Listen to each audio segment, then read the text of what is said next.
Добрый вечер, РФТОВ. Сегодня отвечу на вопрос, как сказать на иврите «кашлять в сгиб локтя». Этот материал предназначен для изучающих язык на среднем уровне. В связи с опасностью коронавируса Министерство здравоохранения предлагает гражданам Израиля «лиитатеш велииштаэль ламарпек», что переведем дословно чихать и кашлять в локоть. И не совсем понятно, как это делать, как бы в локоть кашлять и чихать. И демонстрируют нам, судя по фотографии, мы понимаем, что нужно чихать и кашлять в сгиб локтя.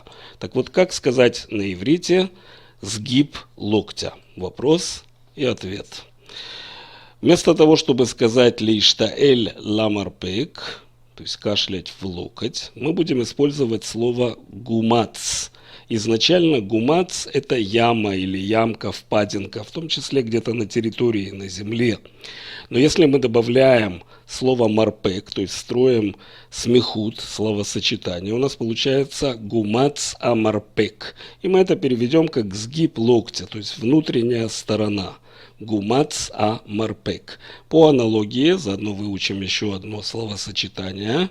Гумац аберех. И это будет внутренняя сторона колена, то есть как бы обратная сторона колена. И предупреждаю вас, что слово гумац не всем израильтянам знакомо. Иврит на самом деле очень богатый язык, огромный словарный запас можно нарастить в иврите. Куча слов есть, все термины есть, но, к сожалению, не все эти термины знают. И вы, пользуясь случаем, проверьте на своих знакомых, кто знает иврит хорошо, а кто не знает. Слово «гумац» известно далеко не всем. Я хочу рассказать вам анекдот. Говорят человеку: «Ата царих ликнот мапиот, велиштаэль ламапиот». Ты должен купить салфетки и кашлять в салфетке. Он отвечает: «Бишвиль мама пьет, ма энли марпек». Для чего салфетки? Что у меня локтя нет? Я надеюсь, что это было интересно и познавательно.